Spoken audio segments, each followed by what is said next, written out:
Windows side because Rhino is not available on the Mac side. And if you do want to use this on your own computers, there's a 90-day trial available for download. And after that, though, you won't be able to save your files anymore. So there's the option to also purchase the actual software for $200 US, which is relatively a reasonable price for software now, which will guarantee you the access to the software forever. So what I'm going to do today is... Rachel, can I just step in with a side note? Yeah. Just so you guys, when you purchase, if you do purchase your own copy, Rhino for Mac does not run Grasshopper, which is the parametric plugin. So I usually recommend if people do purchase the software to purchase the PC version. And then ... you'll need a platform to change, right? The boot camp? Yeah. Change your computer. It's kind of a scary thought, but you change back and forth between Macintosh and PC. And then the $200, that's a real deal. Is that a student price? Yeah, sorry, that's the student price. $200. Teacher. Just a question. Is the license something that has to be renewed, or is it a lifetime? No, it's a one-time license, and then the upgrade. They upgrade. They release new versions every 2-3 years or so, maybe. And then the upgrade is like an additional 100 or something like that, or 150. Typically, that's how it's been. Who knows what will be in the future. Can you just explain the difference, Rhino and CAD? What is? Yeah, so AutoCAD is only in 2 dimensions, and like you saw last time, you're only building the lines. So what I'm going to be doing is dragging in your work that you would have done, drawing all your lines in plan. And then Rhino is software that works in 3D, and you'll see that soon. So you're able to draw lines as well as full solids in 3 dimensions. All right, so here is what you would see when you first open up the program. And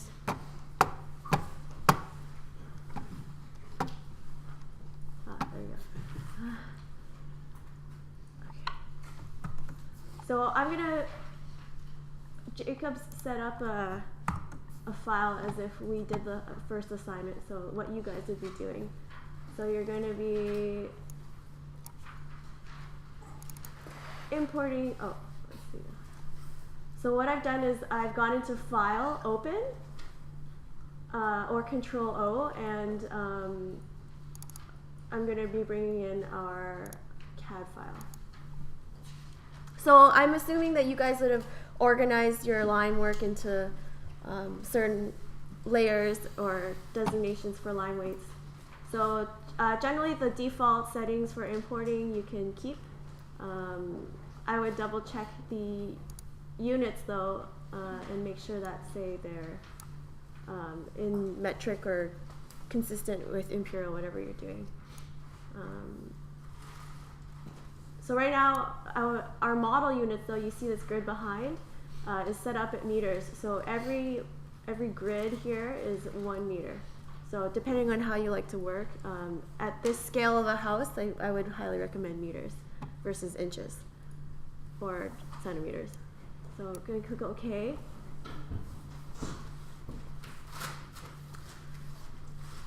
So I think the screen is a little blue, but that's okay. So first we're going to go through the interface. There's a graphic at the bottom of this first page. So what you see here is first a menu with drop-down menus. So like File, Open here. You're going to be looking a lot here is this command line, and it's similar to what you would see in AutoCAD. And this is really important because if you type in like any sort of command, even if you don't know maybe the command you're looking for, it'll bring up a list of, say, if you're looking for line, related commands. And then what's the most important is it'll prompt you what information it needs from you to execute the command. So you're going to be looking at this a lot.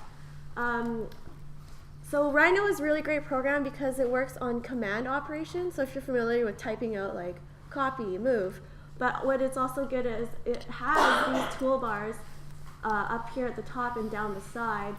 If you are also used to, if you prefer clicking like icons, and there's a little picture here that kind of goes along with what command you're going to be doing.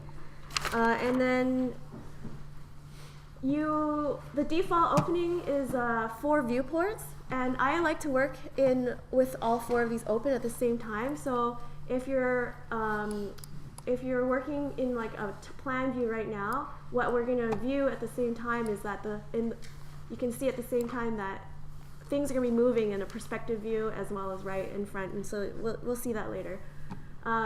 If you do want to focus on one, you can go to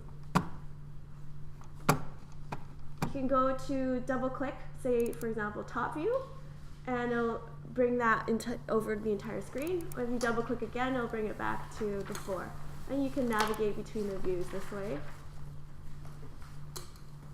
One note about perspective, so default is to view in a 2-point perspective, but a lot of the times you might want to go into, say, like an isometric view, what they call parallel here. So you can click down here and so go to set view, and there's some options here. So isometric, and you can arrange that as well.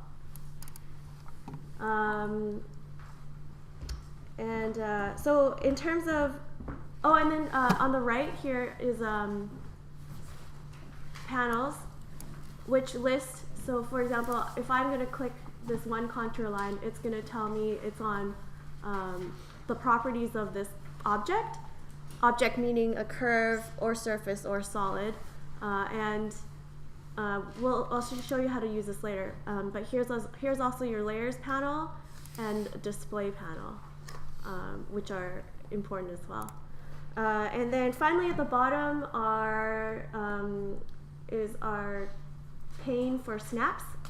And like you saw last week, you can work in an intelligent way by turning on snaps. So like if I want to say draw with the grid, I can turn on like grid snap, and make sure that like one line is perpendicular to another, so I would turn on perpendicular. Here's tangent.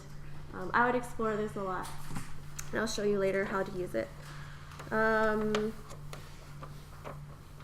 Okay, so we'll just get right into, and one thing is, so there's 3 ways to navigate and like how to look around things in Rhino, since we are working in 3D. So if you want to zoom, you can use your middle scroll on the mouse. Another way is to use the right mouse button and hold and drag, and that lets you pan. But also if you want to rotate your view or orbit, press shift at the same time and then, that's control. Control at the same time and drag your right mouse button, and then you can do this type of orbiting view. So depending on what you need. Okay, so here's Jacob's file from AutoCAD. If we go into layers, I'll see here all of the ways that he's organized this. So first thing I'm going to do is just bring it aside, because I don't want to actually manipulate the lines again, because in case I need to reference it later. So what I'm going to do is I'm going to type, for example, CAD. And then that just this button is new layer. And what I'm going to do is I'm going to click all of them, either by selecting the first one, holding shift, and then the last layer, or clicking all at the same time and pressing control, and then I'm going to drag into this one. So you can see now you've kind of set up this new subdivision of layers, and you can turn them all off or like on. Okay. So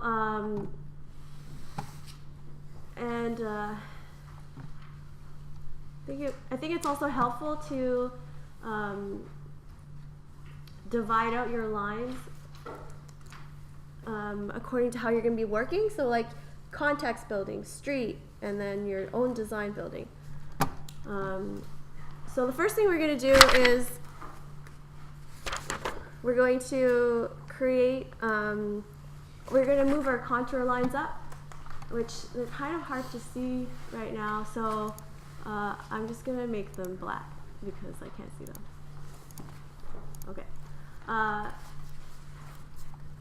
So how to select all the contour lines, I can either click all of them, or what's also an option is if you right click a certain layer and you know all your objects you want in there to be selected, you can go to select objects.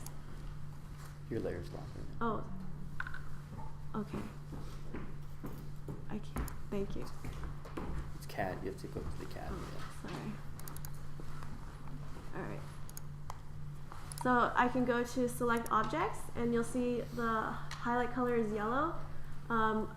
And what I'm going to do is I'm going to copy them again, duplicate layer and objects, bring it out of this CAD level, and I'm going to call it contour.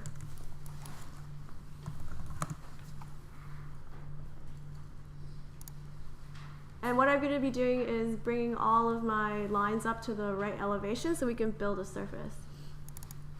Also, if you notice, if I double click on a layer and I see this check mark, I'm going to be working in that layer. So everything that I draw everything that I draw is going to be created in the layer that is designated by the check mark. But I'm not going to be drawing anything right now, so I'll just keep it at default. So what I can do is turn off my CAD layer, and now you'll see this copy of contours, but you'll see here that they're all flat on the ground. So what I can do is bring them all one by one. So I'm assuming this is a 1 meter interval per contour, and this is the south, so this might be the for now, for this exercise, set at 1 meter, 2 meters, 3 meters elevation. So what I can do is bring all of these up 1 meter at a time. So what's useful here is if I turn on the gumball, and this is a really, really useful tool in Rhino. You can see it has 3 axes in like X, Y, and Z. And I'm going to, right now, what you can do is click on, say, the Z arrow and type 1. And then it would have brought all of the lines up by 1 meter. And I'm going to repeat this by highlighting with a selection box the next set of lines minus the one I just brought up, which is at 1 meter, and bring it up by another 1 meter. So you can repeat this with each contour line and make sure that they're all at the right level. Okay? Oops, that was 3. That was supposed to be 1. So assuming you bring all of those up to the right level, just for the interest of time, I would have done this. Oops.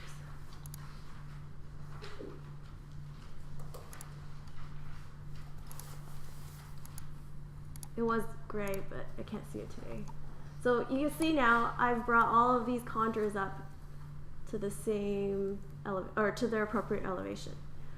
So we're going to be creating a surface from it, and the command that you can use is called patch. So what I'm going to do is I'm going to create a new layer. I'm going to call it surface. Double click it so that what we make from now on is assigned to this layer. So we're gonna type in patch. Oops. So you'll see here. Oh, I don't know. It'll tell me now. What do I need to do? So select curved points to fit surface through. And I can go into my contours here either by selecting with a box or like that, and then press enter when done. And patch takes a bit of thinking, so we're gonna wait, but we'll see now a surface that's approximated over the curves that we have from our lines.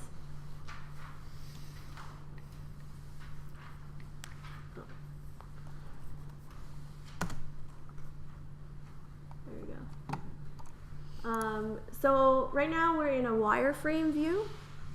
It might be helpful to change the view if you click under this drop down to say shaded, and now you'll see this surface that isn't just made up of a bunch of lines. Another way to reach this view is under display. It's just another way to do it, but there's a drop down here under display mode. So I'll keep perspective in the shaded view option. So now I think it'll be nice if you guys are able to like trim and create like a nice proper mass, so that looks more than just like a floating surface. So what we can do is go back into your CAD.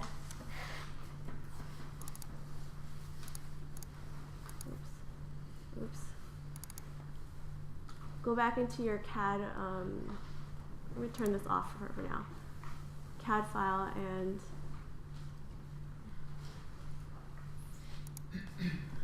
so you'll see I'll make our surface the extents of whatever region you're looking at. I'm just going to copy this box to. So now, right now, I'm not sure what layer it is on, but if you go into this Properties tab, you'll see. I see now under Layer, it's listed as under Layer 1. So I can go to Layer 1 and say Duplicate Layer and Objects, bring it out of this CAD, and let's call it Boundary. I'll turn this off.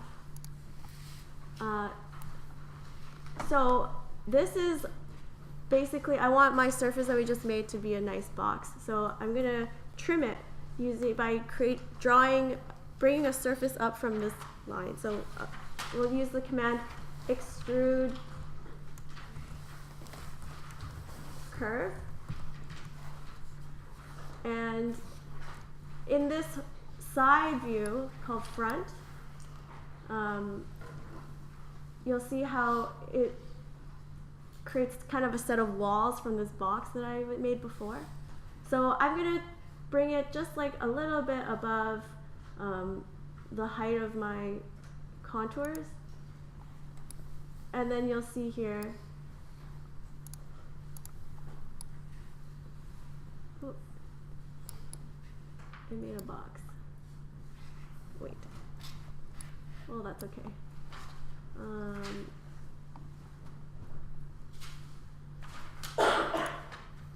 So you'll see here, I have a box now that's going to contain the surface. But you have to make sure that your box is a little bit below and above your surface. So what I'm going to do is I'm going to turn on Gumball and then maybe just drag it down a little bit. Our next command we're going to use is trim. So I want my box to cut the surface, so I select that. And then the object to trim is my plane. And so I don't want the sides on the outside, so I'm going to click it. And then it'll take it all away and confine my surface to whatever was inside this box. There we go. Now, I also, right now, this box, don't want the sides on the top above the surface, so I'm gonna press trim again. But if you want to repeat the last command, you can either press spacebar or you click once on your right mouse button. So I just clicked, and I want to do trim again. So select cutting object. So this time I want my,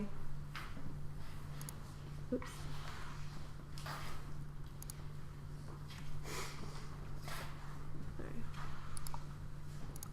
So I want my cutting object to be the surface, and I press enter, and then I want to trim the box walls above that surface.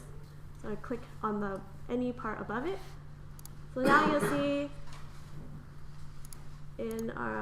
better in this kind of view. This is what we have now.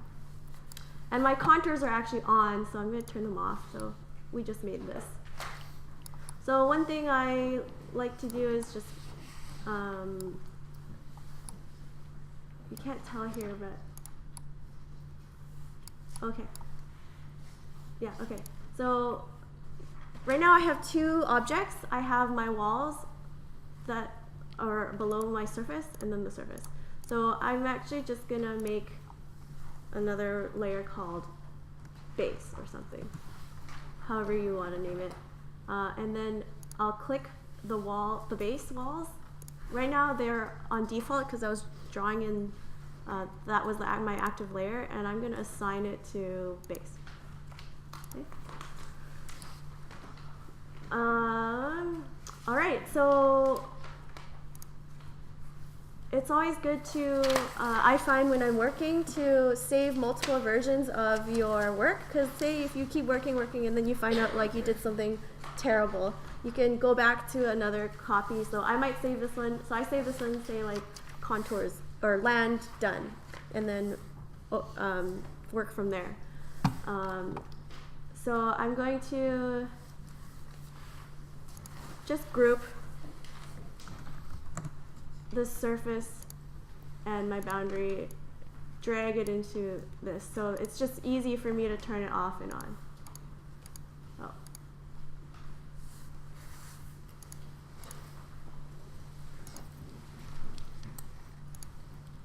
Let's see.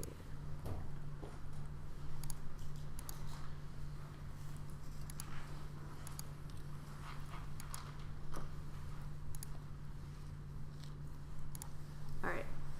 So now we're going to bring our street lines and building lines onto the surface so that we know where our houses are going to go. So if you go back to your CAD file, I'm going to turn off first though this land. I'll just turn this off.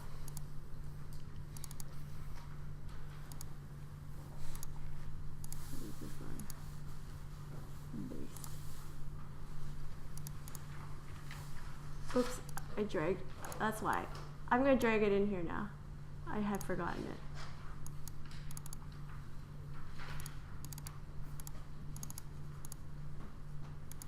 Okay, there we go. So I'm going to turn this off, turn my CAD back on, and I need to select my street lines. And if there's anything you don't want selected, press Shift and then, press Control, and it'll take away the one object you might not want in your selection. So I'm just going to duplicate this again. I believe they're on the layer. So if I click one of these lines that I want, oh, it's on layer 1. Yeah, I think they're on, or sorry, is that 3? Okay. So I'm going to select all my objects in layer 3, or my lines of my buildings, and duplicate. Bring it out, and I'm going to call them, I'm going to rename it, I don't know, context. So, because I just want to keep the CAD always there for reference. So now you see, here's everything that I just made. So this, I'm going to want to project that onto my surface. So I'm going to select all my objects. I'll turn my surface back on. So in this side view, you'll see that my context lines are still at elevation 0. So I want to bring them up because the project command, what it does is it kind of just like stamps everything onto something below it. So I'm going to bring it up. I'm going to use the command project. Well, I'll start with, so as if everything is deselected. So my command is project. Select curves and points to project. So I want my context lines. Enter when done. And then I want to project it onto my surface. So let's click that here. Enter when done. And then you'll see now that there's the same lines but kind of flattened and stamped onto the surface below. So right now these are still highlighted, and I'm just gonna assign them to another layer, maybe context projected.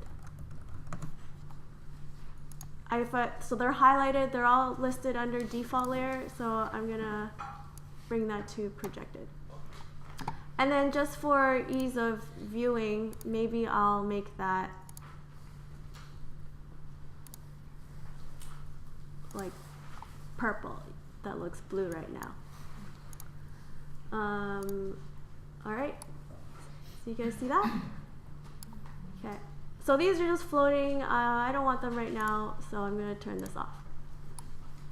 Okay, so let's put this aside for now, and now we need to build our buildings. So I'm gonna turn off land.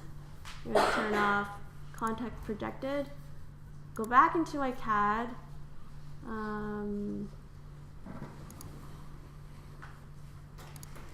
Oh wait, sorry. I do want my context. Let's actually bring them all back to 0.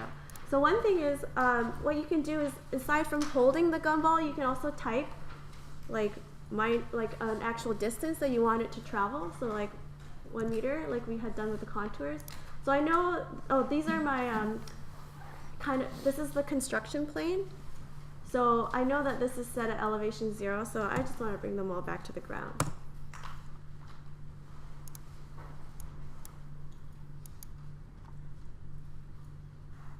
Oh wait, yeah.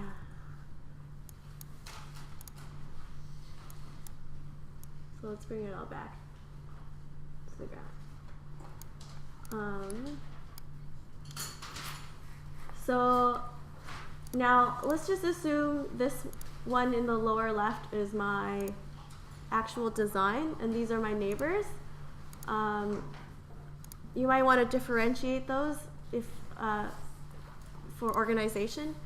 So I'm just gonna create a new layer called design. So this is my building that I'm gonna be, and then work off of this layer from now on. So double click that, you see the check mark. This is my active layer now. And then I'm gonna bring it from context to design. So I'm gonna turn off my context. Turn off my context. So there we go. So this is the footprint of my building. I'm gonna bring it up into 3D now. So how we do that is you can click your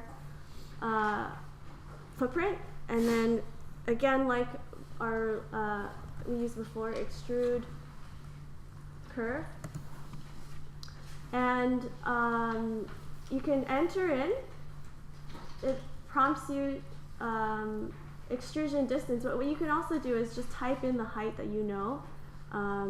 So let's say from the ground up to the level of the eaves is like 5 meters, just nice like that. And then you can type it in and press enter, and there you go. There's your box. Now I'm gonna try and cover like 3 kinds of roofs that you guys might be typically see in Lunenburg. So I'm gonna first make just your regular pitched roof like this. So the command I'm gonna use is split face. So what it's gonna do is you select your top face, press enter, start a split axis. So the point at which I'm going to end up taking my surface and bringing it up to a pitched. So that axis, I'm going to, just for now, I'd like to locate it on the midpoint. So if this wasn't turned on, it's kind of hard to locate that. So make sure you use your snaps in a way to help you. So and go from one end to the other, and then press enter when done. So now this surface has this edge that we're going to bring up. So my command I'm going to use is move edge. I'm going to select this edge, and then we're working in the vertical direction, so it's easy to use this front view. So I'm going to click on one end and say bring it up another 5 meters. But let's say I want to use my grid in a way to help me so I can lock to it. So I just brought that edge up to a certain distance. What you could also do is, I'm going to undo.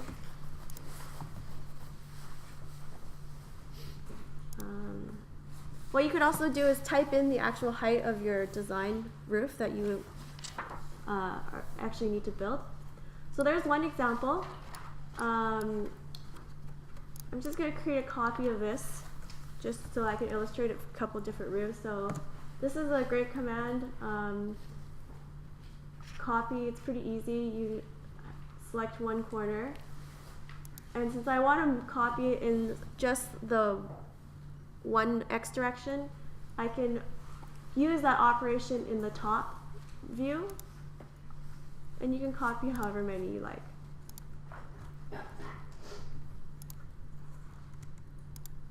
But let's just do that. So here are my 3 little houses. Maybe you have one of those houses that has, I forgot the name, but in a couple more pitches over the span of the roof. So we're going to repeat that again. So split face. I'm going to select this, for example. My split axis, draw that. Click enter. And then use the command move edge to bring it up a little further, a little higher. So I click on it, press enter, point to move from. So now, say in my right view, I can see this edge. You can click that and bring it up just a bit. So you could repeat this on the other side and bring a bit more feature into your roof. I do know some of you guys have to draw the bump, the famous Lunenburg bump. So we'll do that. So this is I think the most simplest way that I've found to do it. So we're gonna use the command polyline, and I'm gonna draw in top view, but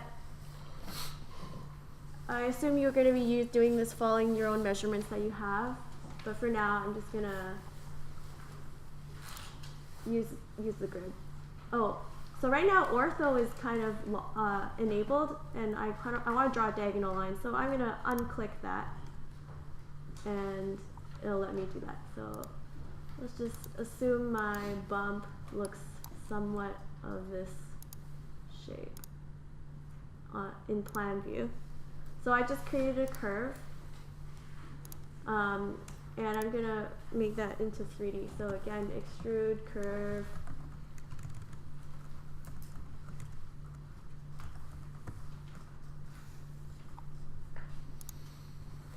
and enter in the height that you'd like. So maybe today I'm just going to use like 3 meters. So I type 3 and press enter.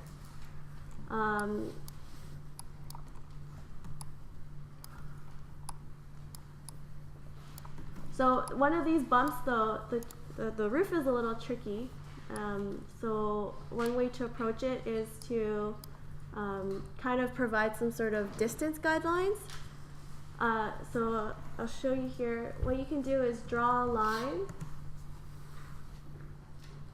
Oh, and then I haven't mentioned this, but all of these commands also have their icon located in one of these panels. So line is polyline and line are here, so you can click that if you want to use line.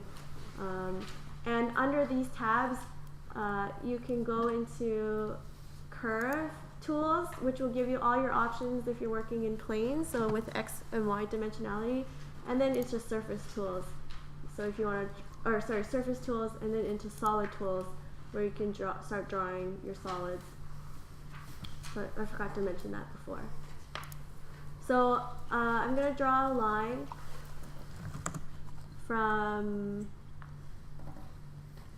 to identify the midline, and then another line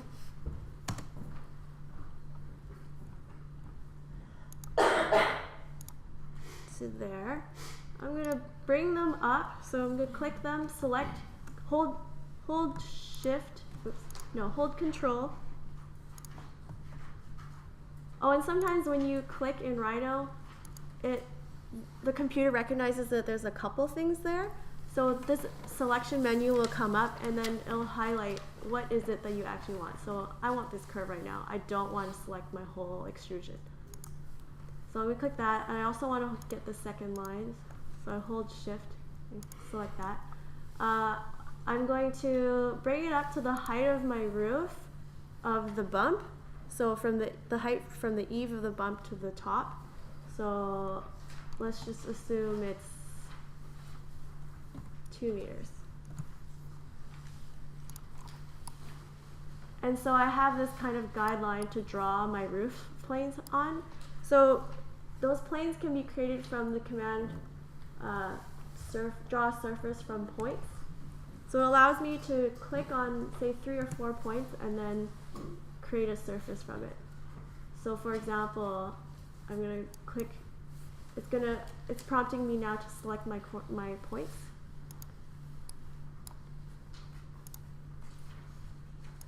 Ta-da, there it is. I'm going to repeat the last command, so spacebar or right mouse click.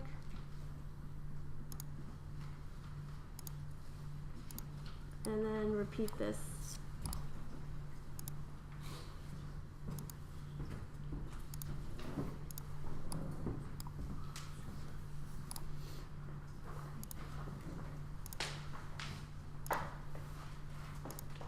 And thanks.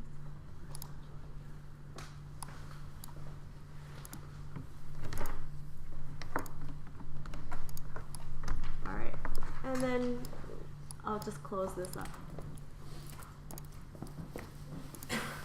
So now I've made like 6 surfaces, and they can all, I want them to stay together from now on. So a helpful command when you're moving things in Rhino is group. So what you can do is, I'm just clicking and holding control as I select these. So if you have them all selected and then you type group, or there's also the group button here. They'll all move together. Yeah. Okay, so I also want it to move together with this bottom bump. This is a huge bump. Okay, so you can move your bump according to the distance that you have measured, but for now I'm just going to approximate by dragging and then panning around and using my gumball, bring that in. So there you go. You can use certain commands to help make sure that you reach that accuracy. You know, like this is only like 50 centimeters out. So you can check with the command distance.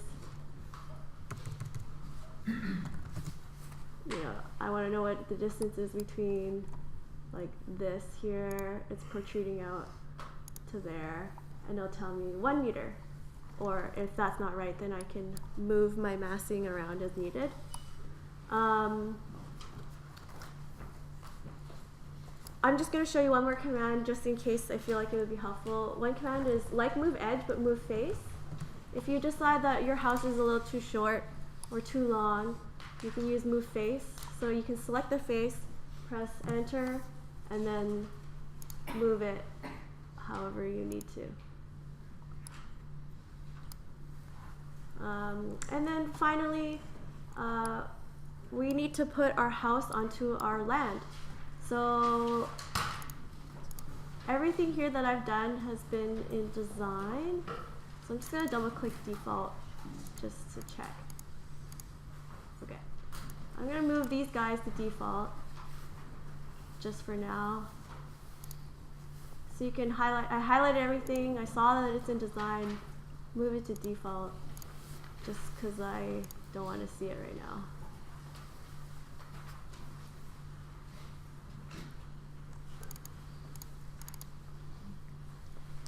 Okay, so I'm going to bring my land back into the picture. It looks like it's nicely there, but let's double check if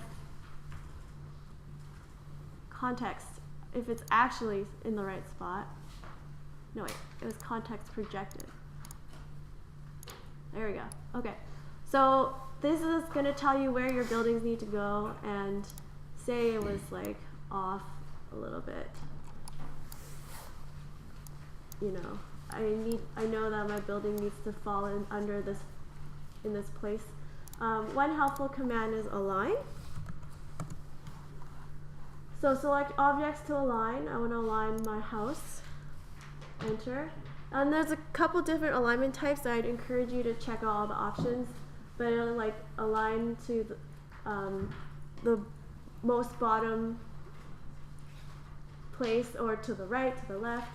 So I'm gonna move it off to the left. So alignment type left, and I want to reach this boundary. And let's repeat it again. Align to the bottom.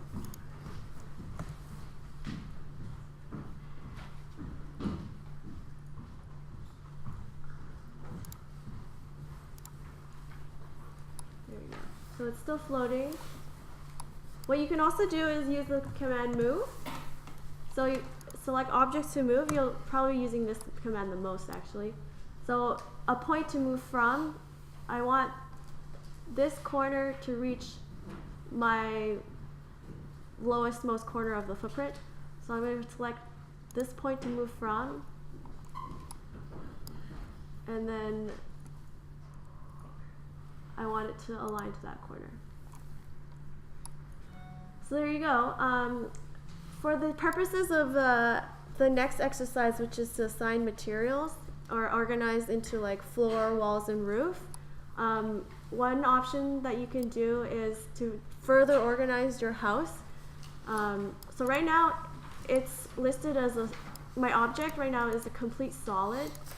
So you can see here there's under object properties, it lists type and it says closed poly surface.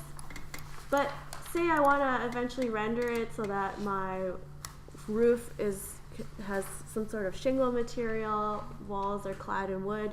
What I could do is use the command explode.